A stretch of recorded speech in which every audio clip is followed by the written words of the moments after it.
check, heart check. Shalom, peace. Is there something in your life that you know is controlling you, but you're afraid to let it go? Maybe it's anger, maybe bitterness, a bad habit, fear, or an unhealthy relationship. Sometimes we go so used to our struggles that we stop believing we can be free. You know, in today's gospel, Jesus meets two men possessed by demons. With just one command, Jesus sets them free. But the surprising part is this: instead of celebrating the miracle, the people of the town asked Jesus to leave. Why? Because they were more concerned about what they had lost than the lives they had been changed. That made me stop and think.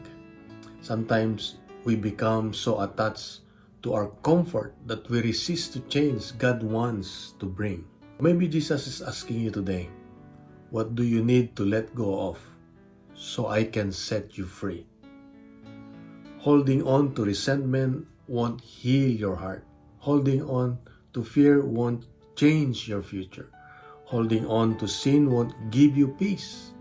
Freedom begins the moment we trust Jesus enough to let go. And so remember this: Jesus never takes away something good without offering something better.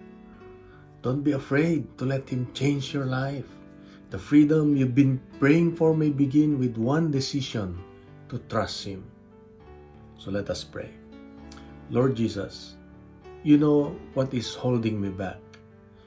Give me the courage to let go of anything that keeps me away from you. Fill my heart with your peace, your freedom, and your love.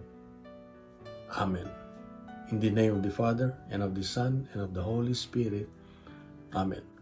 Here's my question. What is one thing you need to surrender to Jesus today? Your answer, please write down at the comment section. If daily gospel reflections help your prayer life, follow so we can reflect together every day. In today's challenge, let's fill social media with good news, not noise, not fake news, not bad news. Let's make the Word of God go viral, one heart at a time. God bless you, and remember, God is always good. He is good.